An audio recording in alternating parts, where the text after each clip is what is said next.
Welcome to the school of sexuality.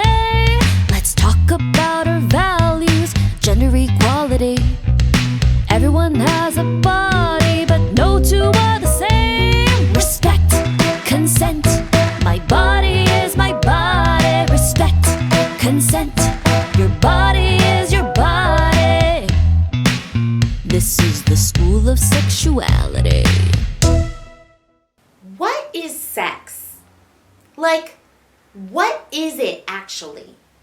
If you Google it, you'll find things like it involves anything that feels sexual in nature or sexual activity. What does this even mean? A lot of times people will associate the terms sexual intercourse with sex. Are these the same thing? Honestly, defining sex can be a difficult thing because when it comes down to it, it's defined by the individual. Society or culture might have beliefs around sex and what's classified as real sex.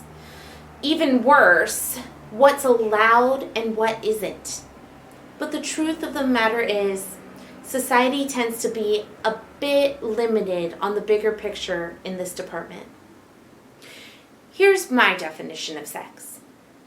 Sex is a physical act that can be done alone or with people. At its best, the goal of sex is to experience pleasure and intimacy, although this doesn't always happen for everyone. Sex does not have to involve genitalia, but often it does. People have sex for many reasons. Here are just a few. To experience pleasure or to feel good. To feel close to another person. To express love for another person. To feel love. To have fun. To gain power for self-confidence. To social climb for money or to obtain resources. To gain experience for curiosity. To please a person for relationship reasons. To reproduce or to have a baby, and so much more. Some of us have strong beliefs about sex and when someone should or shouldn't have sex. But people have their own reasons for having sex, and that isn't our business or our place to judge. Why did the toilet paper roll down the hill? To get to the bottom! Let's go back to the phrase sexual intercourse one more time. Sexual intercourse is the act of penetrating a vaginal canal with a penis. This is just one way of having sex. It's also a very common way that people have sex in order to reproduce. But this is not the definition of sex on its own. Sexual intercourse doesn't encompass a sexual act with only vulvas, or sexual acts with only penises, or sexual acts with mouths or hands, or alone. Sex alone is called masturbation.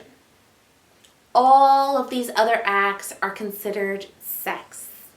They are just as valid as vagina and penis sex, and can bring about the same pleasure, emotional reactions, body effects, and social outcomes. Okay, so let's talk about those physical body responses we experience when we engage in sexual activity. The human sexual response cycle. We first experience sexual desire.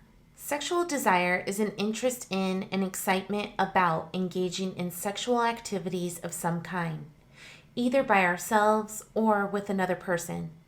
Desire is generally a positive feeling of anticipation and strong interest in some form of sexual interaction or exploration.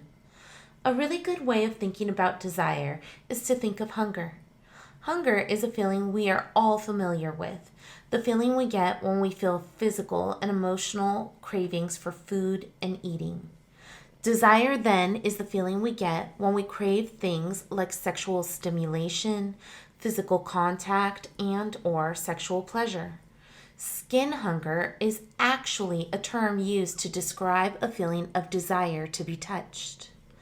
The sexual response cycle refers to the sequence of physical and emotional changes that occurs as a person becomes sexually aroused and participates in some form of sex.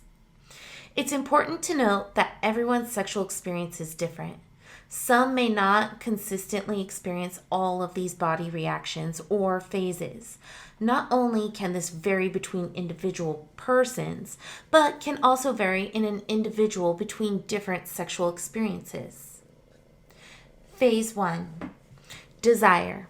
General characteristics of this phase, which can last from a few minutes to several hours, and may include any of the following. Muscle tension increases, heart rate quickens and breathing gets faster, skin may become flushed, blotches of redness may occur on the chest and back, nipples become hardened and erect, blood flow to the genitals increases, resulting in swelling of the clitoris and labia for vulvas and an erection for penises. Vaginal lubrication may begin, breasts become fuller, and the vagina walls begin to swell. Testicles swell, scrotum tightens, and precum may be present. Phase 2, arousal. General characteristics of this phase, which extends to the brink of orgasm, include the following. The changes begun in the first phase may get more intense. The vagina continues to swell from increased blood flow, and the vaginal walls turn a dark color. The clitoris becomes highly sensitive. For some, it may be uncomfortable to touch. The testicles are withdrawn up into the scrotum. Breathing, heart rate, and blood pressure continues to increase. Muscle spasms may begin in the feet, face, and hands. Tension in the muscles increase. Phase 3, orgasm. This phase is the climax of the sexual response cycle. It's the shortest of the phases and generally lasts only a few seconds. General characteristics of this phase include the following. Involuntary muscle contractions begin. Blood pressure, heart rate, and breathing are at its highest rates with a rapid intake of oxygen. Muscles in the feet spasm. There's a sudden forceful release of sexual tension. In vulvas, the muscles of the vagina contract. The uterus may also undergo rhythmic contractions. With penises, rhythmic contractions of the muscles at the base of the penis result in the ejaculation of semen. Phase 4, resolution. During this phase, the body slowly returns to its normal level of functioning, and swelled and erect body parts return to their previous size and color. This phase is marked in some by a general sense of well-being, often fatigue. Some vulva owners are capable of an ongoing orgasm phase with further sexual stimulation. Penises typically need recovery time after orgasm, called a refractory period, during which they cannot reach orgasm again. The duration of the refractory period varies among individuals and changes with age. Okay, now that we know what happens to our bodies physically, let's talk about our mental and emotional reactions. First of all, it's super important to say, although our physical body reactions are often tied to our state of mind, this isn't a concrete thing. Sometimes our body has a mind of its own, and it'll do things on its own out of nowhere. Sometimes our body will take the reins when we're in danger, and it'll do what it needs to do in order to keep us safe. Other times, we try to get our bodies to do things, and it refuses to cooperate. So, just because our bodies are acting like we're wanting sexual activity, it doesn't always mean that we actually do. And sometimes when we do want sexual activity, our bodies are somewhere else. This is why, if you are engaging in sexual activity with another person, it is always good to communicate and ask rather than assume what they want. Now, we talked about some reasons people choose to have sex. Let's talk about some reasons people choose not to have sex. Some reasons are not wanting to become a parent, fear of STIs, waiting till they find the right person, more focused on career, school, or social activities. Avoiding emotional ramifications. Focused on goals. Does not experience desire, religious or cultural beliefs, following medical advice, and just doesn't want to. Often, when you don't engage in sexual behavior, this is called abstinence. Abstinence is when you refrain from more risky behavior with a partner.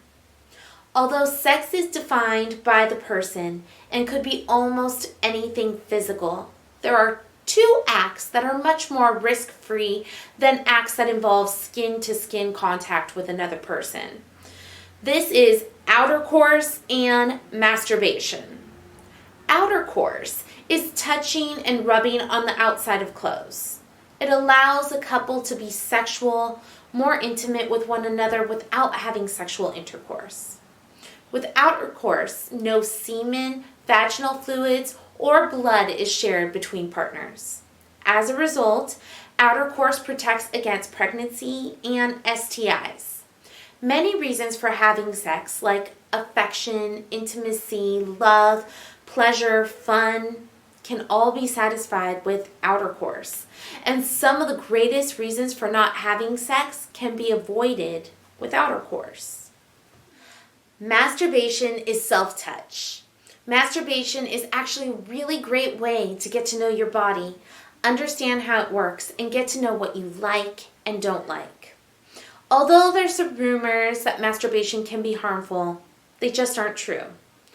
Here are some benefits of masturbation.